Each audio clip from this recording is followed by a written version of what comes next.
Well, good morning, ladies and gentlemen. Welcome to the second day on the main stage here at World Architecture Festival. There's a lot of competition of things to see, with 17 presentation rooms around the hall, but I think we'll get some people coming in. People have been notified on the app about this session.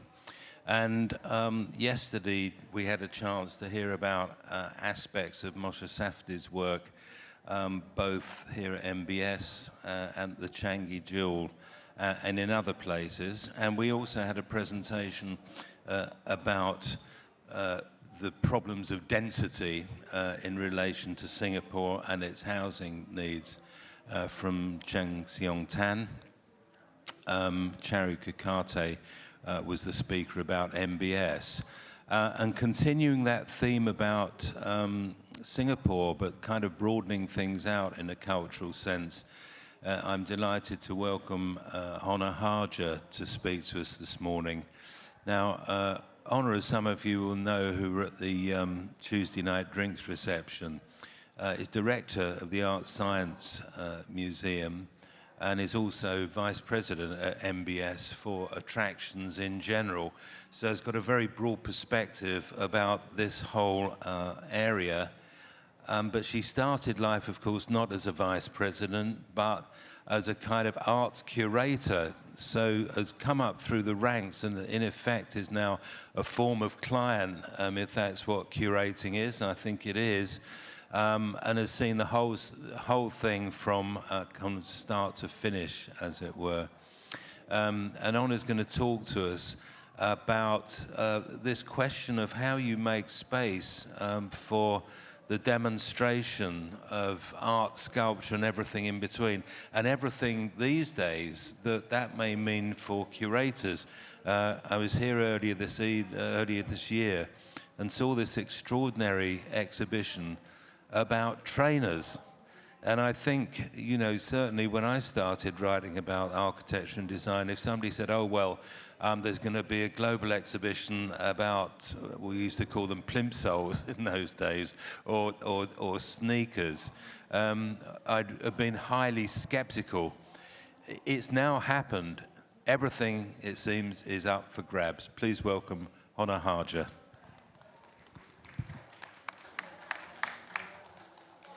Good morning, everyone. Thank you so much to Paul for that lovely introduction. So my name is Honor Harger, and as you've heard, I'm the director of ArtScience Museum here in Singapore. And today I'm going to share some insights into how the architecture of the museum, designed by the visionary architect Moshe Safdie, influences what we do. I'm going to reflect on how the architecture impacts the work of our curators, referring to a number of site-specific projects inside the galleries and outside the museum. I'll start by introducing myself and ArtScience Museum. I'll then say a few words about the architecture itself. I'll share some case studies of exhibitions which have been influenced by the architecture. And then I'll end with some programs which have used the architecture as a canvas for creativity. So a bit about me. I'm a curator who's been involved in creating exhibitions, immersive experiences, and programs for over 20 years. I've undertaken this work in various forms and in many places, such as Tate Modern here in London, or the House of World Cultures in Berlin. I've worked with many talented people, ranging from artists to filmmakers, to creative technologists, designers and architects, and scientists. And I currently do that with ArtScience Museum here in Singapore.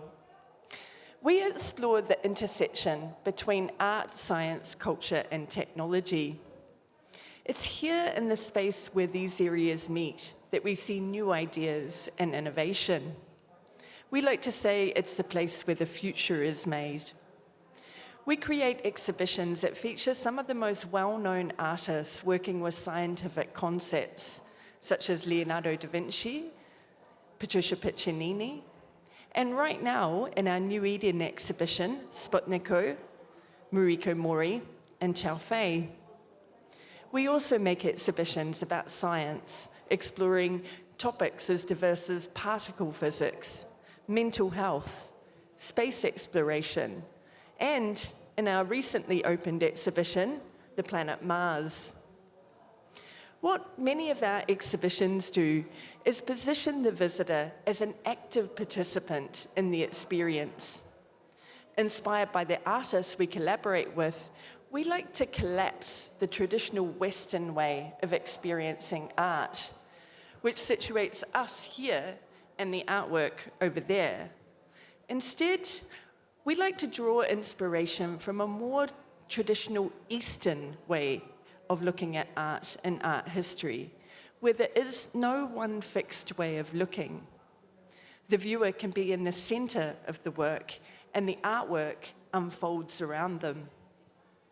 There's no better example of this than our permanent exhibition, Future World, where art meets science, with the Japanese art collective Team Lab. So let's take a look.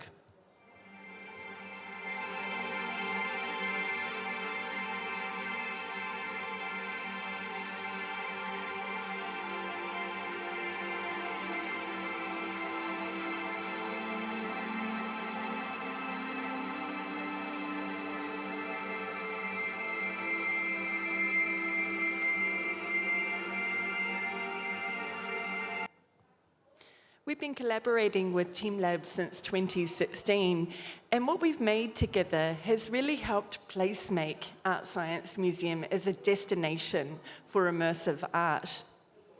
So now you have a better idea about what we do, let's turn our attention to the architecture. Our museum is designed, as we've heard, by Moshe Safdie, and for us, it's not just a building, it's a canvas, alive and evolving. Moshe has given us a fluid space that both challenges and complements our exhibitions. The building has an iconic lotus-shaped design resembling a sculptural form floating above the Marina Bay Sands waterfront.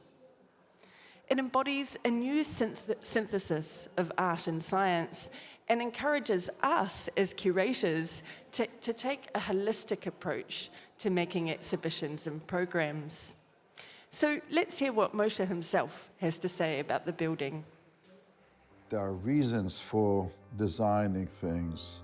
There's a causality, which is a stronger word than reason, which is each move in design needs to respond to the life objective of what you're designing. In other words, it can be a house, it can be a shelter, it can be a school.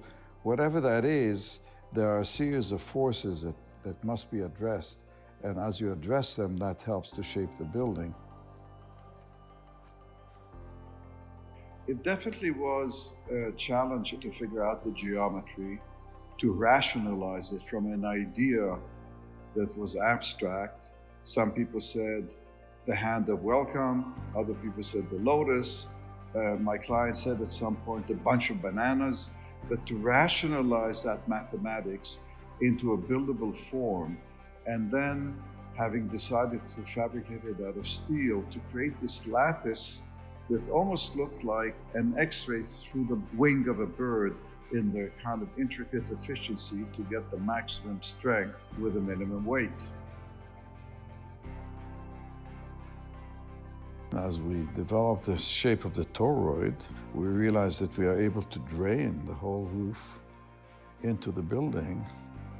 And it's a symbolic act, first of all, of collecting water in a country where water is precious. It's a practical thing that you collect that water and you can do things with it. But it's also a celebration of water, celebration of the rain, celebration of the elements, not to mention all the positive impacts it has on the climate of the building. The expressive form of the architecture is enabled by innovative technologies. The envelope is composed of fiber-reinforced polymer skin, a material more commonly used to build yachts. This unusual use of FRP at such a scale has enabled the creation of a jointless, continuous skin for each of the sail-like surfaces of the petals of the lotus. The result is a structure that has a remarkable sense of lightness and fluidity. The vertical sides of each petal are sheathed in bead-blasted stainless steel panels. They add this gleaming, ethereal quality to the structure. The materials not only give the building its distinctive aesthetics, but also contribute to its sustainability.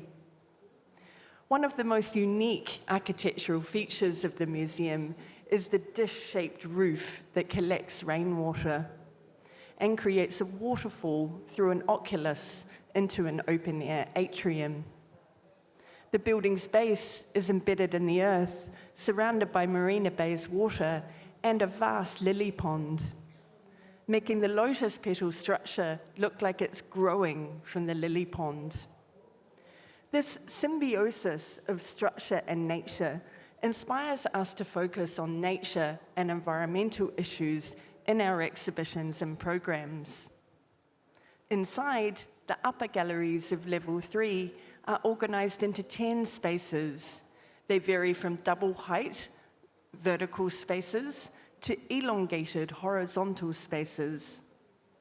These galleries can be bathed in natural light from skylights, but also have the flexibility of being transformed into dark spaces with lighting control. Picture windows provide views of the promenade below, bridging the interior experience with the landscape around us. This unique architecture shapes the aesthetic of the museum, but it also influences how we approach exhibition making, making the architecture an inherent element of our stories. Our curatorial work is influenced by the spatial narrative of the architecture, and for each exhibition, we consider how the content converses with the building. Let me give you some examples. I'll start with an exhibition that we showed last year, all about Buckminster Fuller. Radical Curiosity in the Orbit of Buckminster Fuller is an exhibition I wish we could have shown the delegates of this conference. It reflected on the work of the revolutionary figure Buckminster Fuller, an architect who had a significant impact on Moshe Safdie. This was an example of the architecture influencing the curatorial choices we made about which exhibitions to show. So let's take a walk into the show and have a look. As many of you will probably know, Buckminster Fuller and Moshe Safdie had a personal and conceptual connection. Both created iconic structures for the World Expo in Montreal in 1967, the Montreal Biosphere by Fuller and Habitat 67 by Safdie. Radical Curiosity focused on Fuller, or Bucky as he was affectionately known, but it celebrated the legacy of his influence on architects like Safdie.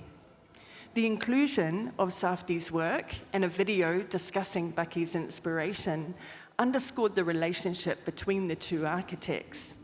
Safdie noted in the opening press conference, which he attended, that the design of ArtScience Museum embodied Bucky's principles of synergy and sustainability.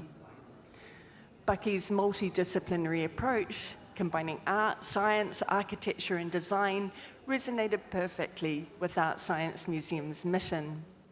His concept of synergy, emphasizing the interconnectedness of all things and the efficiency of design system, also overlapped with Safdie's architectural philosophy. The museum's design and its integration with its surrounding environment echoes Bucky's vision of creating structures that are harmonious with nature. The exhibition showcased Bucky's pioneering ideas, like the geodesic dome. It also delved into his ideas on housing, concepts that are now crucial in today's urban planning context. His concept of housing aimed to address the global housing crisis, and it feels very contemporary today. The exhibition celebrated Fuller's architectural achievements, but it also showed how his ideas continue to influence contemporary architects and designers, thus enabling a dialogue between the past and present, with the museum itself serving as a testament to the enduring relevance of Bucky's work. MC Escher's intricate, mind-bending works found a fitting home for our museum in an exhibition a few years back. The interplay of Escher's art with the museum's geometry created a striking experience, blurring the lines between art and the architectural space it inhabited. Journey to Infinity, Escher's World of Wonder, was a major retrospective of MC Escher, featuring over 150 works. And we'll look at the exhibition design here rather than individual works, so you can see how the work focused on the architecture of the galleries. The show began with Escher's naturalistic drawings inspired by Italy's landscape, and continued with his complex tessellations. Escher's artistic work, characterized by his exploration of infinity and metamorphosis, resonated with the museum's architectural identity with its curvaceous forms and sweeping ceilings. Escher's work, stemming from meticulous observation of nature and geometry, was at home in Moshe Safdie's galleries. His fascination with architecture and perspective, as well as his exploration of reflective surfaces, was in harmony with the museum's spatial dynamics. Escher had an intuitive understanding of mathematics, but also collaborated with scientists to create his impossible constructions and optical illusions, something we really brought to life in the galleries. Our curators worked hard to make sure the exhibition was hung in such a way that visitors noticed how Escher's artworks visually echoed the museum's unusual spaces. The show included Escher's artworks that depicted strange architectural scenes, including renowned pieces like Ascending and Descending and Relativity. His impossible architecture looked apt in our unlikely architecture. Escher's works interacted with the museum architecture, creating a relationship that enhanced the visitor's experience of both the art and the space. In 2018, we presented an exhibition about Theo Janssen's kinetic sculptures, the Strand Beasts. Exhibiting these moving sculptures presented unique challenges, but it also created some unforgettable interactions between the art, the space, and our visitors. Our galleries, with their soaring ceilings and abundant natural light, provided a perfect backdrop for Janssen's creatures. The Strand Beasts, large-scale and wind-propelled, seemed at home in the airy spaces of the museum, where the architecture helped draw out the lifelike qualities of the works. The architecture of the galleries, emphasizing openness and fluidity, mirrored the organic nature of the Strand Beasts, enhancing the visitor experience of these moving creatures. Our curators made sure that the Strand Beasts were at home in the museum, occasionally letting them loose in other parts of the building. The high ceilings in the galleries allow for the full expression of the sculpture's scale and movement, while the natural light, cascading through the petal-like structure of the museum, emphasized the intricate details and mechanical genius of Janssen's work. This was a harmonious blend of art and architecture, where the structural design of the museum complemented and elevated the kinetic art, bringing to life the artistic and scientific ethos of the museum. And finally, the Floating Utopias exhibition was an example of how the architecture led to our curators selecting an exhibition that we felt would spatially converse with our unique galleries. Floating Utopias was an exploration of inflatable art and architecture, something which is used to beautiful effect here at the World Architecture Festival. In the expansive high-ceiling galleries of Level 3, large-scale inflatable artworks were not merely displayed, they occupied and transformed the space. The inflatable installations within the museum's vast volumes created a dynamic interplay of form and void, challenging traditional notions of permanence in architecture and resonating with Safdie's vision for the museum. Floating utopias emphasized the transformative nature of inflatable objects, from formless materials to voluminous, space-defining structures. The exhibition showcased the principles of radical architects like Ant Farm and Tenero Oki, architects who reacted against the brutalist architecture of the mid-20th century, embracing inflatable materials as a means to explore temporary, mobile, and adaptable structures. Inflatable structures, which have long been envisioned as futuristic habitats, found an ideal home in our architecture, expanding in all directions in our spaces. As visitors navigated through these floating installations, they experienced a mix of art, activism, and architecture, reflecting the museum's commitment to present art that transcends traditional boundaries. And for the final section of my presentation, I'll talk about the architecture as canvas. Beyond our walls, the museum architecture inspires external projects. We've had artists create site-specific works that create dialogue between art and architecture in the open landscape of Singapore. I'll end by showing you two examples of how artists have used the exterior of ArtScience Museum for the Light Art Festival here in Marina Bay called iLight. And I'll give you three examples that use sound and dance to change the meaning of the building. For the iLight Festival in 2016, our regular collaborators, TeamLab, created a stunning artwork called What a Loving and Beautiful World. It transformed the facade of ArtScience Museum into an interactive canvas which visitors could control. To create new visuals, a viewer could select a Chinese character using a smartphone application. And each Chinese character corresponded to an element of nature: rain, wind, flowers, butterflies, and so on. And through a swiping gesture, visitors could send their characters towards the building, and their images of nature emerged, creating a beautiful and complex animation inspired by nature. This stunning tableau on the museum's facade engaged the audience in a participatory art experience, seamlessly blending digital technology with the physical architecture.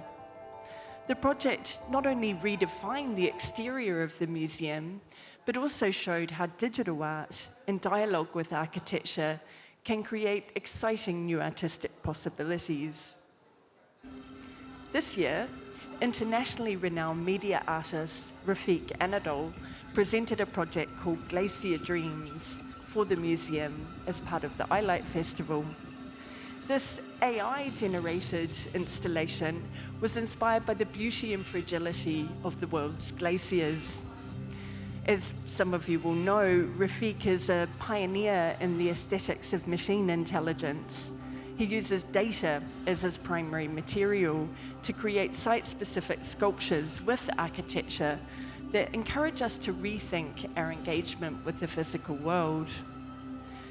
This large-scale projection onto the facade of the museum consisted of AI-generated visuals based on vast quantities of data about glaciers. The work aimed to raise awareness of climate change and how melting glaciers are contributing to rising sea levels. This projection mapping was a multi-sensory experience, turning the building into a canvas that reflected the interconnectedness of art, technology, and the environment. These projection mapping projects transformed ArtScience Museum into artworks, highlighting its architectural features, but also inviting public engagement with the building. Dancers have also brought ArtScience Museum's architecture to life in new and exciting ways. For their ArtScience Lake performance in 2016, the Singapore-based Arts Fission Company presented a site-specific dance performance inspired by our architecture. Dancers accentuated the museum's architectural attributes, offering a dynamic and interactive layer on the building and creating a new experience of the architectural space. Infold was a piece designed by fashion and dance students from LaSalle College here in Singapore. Again, it was inspired by our architecture, but also by an exhibition we presented in partnership with the National Gallery of Singapore, which focused on the minimalist art movement. The architecture itself was part of the performance. The dancers' movements resonated with the museum's structural design, using the dancers' bodies as living sculptures that interacted with and highlighted the museum's building features. This allowed the audience to perceive the museum's architecture through a new lens, showcasing the fluidity and adaptability of the space to artistic expression. Musicians have also been inspired by the museum's architecture to create new sound installations and performances. And for this next slide, I'll need a bit more sound. Our new program, ArtScience Encounters, introduces visitors to unusual spaces within the ArtScience Museum architecture. Compelling artworks and sensorial experiences unveil the building in novel ways. Amongst these encounters is the new work, Ceaseless Benevolence in the Eye of the Cascade, a 10-channel ambient sound installation by the artist Kin Leon. Kin's intent is to prompt the visitors to look up towards this key architectural element of the museum, the roof that collects rainwater and the sky above. He transforms the act of observing the museum's architecture into a sensory experience. His sound installation and the accompanying performance were directly inspired by the architecture. The work reimagines the central waterfall of this architectural feature as a primordial spring of life. So, as we can see, ArtScience Museum's architecture is not just a shell for exhibits, but a participant in the curatorial process. The architecture and curation come together to create a living, breathing space of interdisciplinary inquiry. Moshe Safdie's design encourages us to take a holistic approach to curation. Our unusual galleries not only define the museum's aesthetic, but also influence how our curators approach exhibition design and choose topics for our exhibitions. At ArtScience Museum, there's a symbiotic relationship between architecture, design, art, science, and technology that defines the museum's identity. Thank you.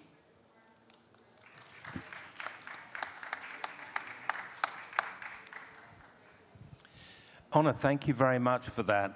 And it's made me think about the architecture of that building in quite different ways, because I remember when I first saw it, or first saw photographs of it, I thought, how the hell are they going to display art in a building with curves? In the same way, rather, that when I first saw Zaha Hadid's Contemporary Art Museum in Rome, I had exactly the same feeling. It's going to be impossible to show art there. Now, you have proved over the years that it's more than possible to do that. And I must say, the two exhibitions I recall, the first exhibition I ever saw in the building must have been 2012, the first year the festival came to Singapore, and there was an exhibition of Andy Warhol, which I must say was the best Andy Warhol exhibition I'd seen. So I was an instant convert to the idea that that these spaces worked. And then secondly, a while later was the Leonardo exhibition that you showed some images of. and again, I suppose, teamed with Buckminster Fuller, a kind of almost perfect subject matter where art meets science. I wanted to ask you, when you first saw images of, or indeed the building itself, whether you had the same reaction as a curator, or whether you thought that is going to be a fantastic challenge. Is this on? Yeah. Thank you, Paul. Actually, when I first saw the museum, which was, when I was in the process of being brought over to take on the role, I was instantly excited by the structure. I also did know they had a basement 2 level, which was consisted of huge black box environments, a little bit like this. So I knew we had very easy spaces to work with and then very challenging spaces to work with. But I've always felt that the architecture of a gallery should help define what a curator does, and that doesn't necessarily need to be something to be stressed about, but something to lean into. But your reaction is very common whenever we're working in collaboration with museums or galleries around the world. When they come and see our spaces, they're like, how are we possibly going to work with these spaces?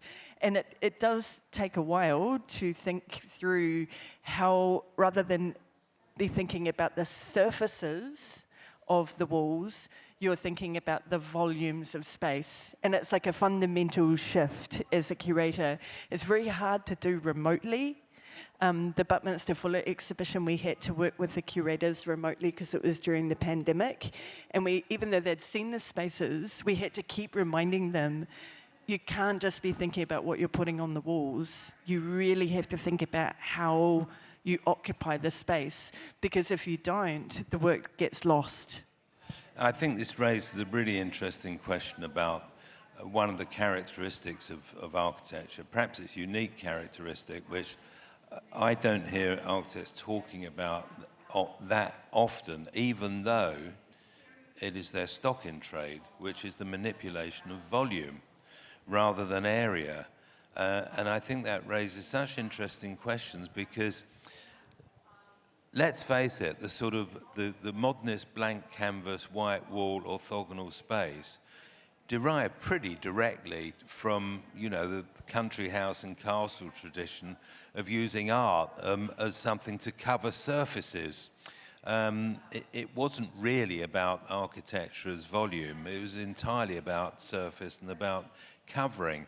And I suppose what's happened with this building, rather like facilities that have been converted from some other use, like Battersea Power Station, giving you, so-called unusual spaces, but in a way, they're sort of more usual than the walls of country houses and castles. That's a good point, actually, and I hadn't thought about this before, but one of my first jobs when I moved to the UK, as I shared in the presentation, was being part of the opening team of Tate Modern. And so I guess, we were quite experienced about having to manipulate volumes because of the turbine hall. And it was very influential on me as a curator, seeing the way that Anish Kapoor kind of approached his turbine hall commission as an absolute partnership with Arup, hand in hand, which was absolutely about filling that volume of space of the turbine hall, and very successfully, I think. And it was also really interesting watching how Olafur Eliasson kind of approached his commission. What he wanted to do, actually, was create a full weather system inside the turbine hall with rain and wind. In the end, because it was so difficult to operate in that space, he ended up just presenting the sun, which became iconic in London. People would come and just be with that sun. But the work was just as much about the space as it was about the sun. So I guess, I always had this, kind of volumes of space as part of my consideration through the years of working there. Because some of the exhibitions you show, which were images on flat walls, as it were, but the point is that you constructed the walls within the volumes. So in a sense, those walls became sculptural because you had to because they weren't walls in a conventional sense of holding something up with a roof on top. The contrary, they were freestanding things. For the display of art, thereby becoming part of the artwork itself, and I guess that's a really welcome challenge for a curator, rather than the constraint of the absolute given. Yes, I really enjoy working in those level 3 galleries, but as I say, many of my curatorial colleagues think we're crazy, you know, to enjoy working in those spaces. But I really, really enjoy it because, exactly as you say, Paul, you know, the placement of walls is very much a kind of a creative act, because you can't make those galleries look like black boxes unless you literally build black boxes in them, which we sometimes have to do. But you know, it always feels like we've somehow failed if we have to build a box kind of in this space. It's usually for video projection. So yeah, I really, really enjoy the challenge of composing those spaces. I suppose in a way, the most exciting thing, especially in your sort of permanent display at the museum, is the use of digital technology for, immersive is the fashionable phrase. I mean, it is all around you, and it is based on technologies that have nothing to do with conventional artwork. And I suppose the great advantage of that in such a public building is that it immediately extends the appeal from observation to more or less anything from children to the very old, a very, very different audience to what one thinks of as a kind of, you know, gallery crowd. Absolutely, and yeah, we've been working with TeamLab, you know, who I have become a byword, if you want, for immersive art since 2015. Actually, was when we first showed their work, but Future World's been open since 2016, and the shift that it's, you know, that it's facilitated actually in the demographic of the audience is very striking. Since we opened Future World, it's had nearly 4 million visitors, and partly due to its kind of appeal, we've tripled the museum's visitation. So in 2019, just before the pandemic, we had 1 million visitors, but when I joined the museum, the visitation was about 265,000. So it's not just, of course, kind of Future World. We also changed the way that we, you know, made exhibitions, but it's been a sensation. It was their first ever permanent exhibition. They had done temporary exhibitions in Japan, but they had never done a permanent exhibition, so it's a very special show for them as well. For those of you who don't know their work, TeamLab now run their own museums. So they're one of the few living artists that build and operate their own museums, plural. They have more than one. And so for them, this is quite a small exhibition now at only 1,500 square meters, because their own museums are up to 10,000 square meters and get 200,000 visitors, you know, kind of a month. So, you know, there's something about their work, I think, that captures the imagination of people of all ages, but it also does something really important, which is creates an embodied experience for visitors. And what we're observing now is that for our young visitors, often once they've visited Future World and they've had these embodied experiences with nature, because all of their work is about nature, they then have a very different receptivity when they visit other, let's say, more traditional exhibitions. They tend to spend more time reading, more time, you know, kind of sitting with the work. And that's very unexpected. I mean, we also have some visitors who leave Future World and then feel that they, should be able to touch everything in the museum, including extremely valuable artworks, which creates a little bit of a visitor experience challenge for us. But I definitely think that there's something about, being inside the work, inside the artwork, that changes the psychology of the visitor. Now, there's a sort of flip of that, because projection onto the outside of the building, onto those yachting material flat surfaces, very spectacular. The technology is essentially the same, isn't it? I mean, it's immersive technology, but obviously you're not being immersed, you become the viewer. But at this point, the architecture itself then takes on a far more formal role, particularly with those projections at night. And one of those day-night things, rather like the use of ETFE panels, where they're solid during the day and translucent at night. There's a completely different vibration going on there. And I'm wondering, how often do you use the exterior for projection? And are there formal sort of visual concerts, as it were? Or do you just announce that it's going to be happening and then people find their space on the bay if they want to look at it?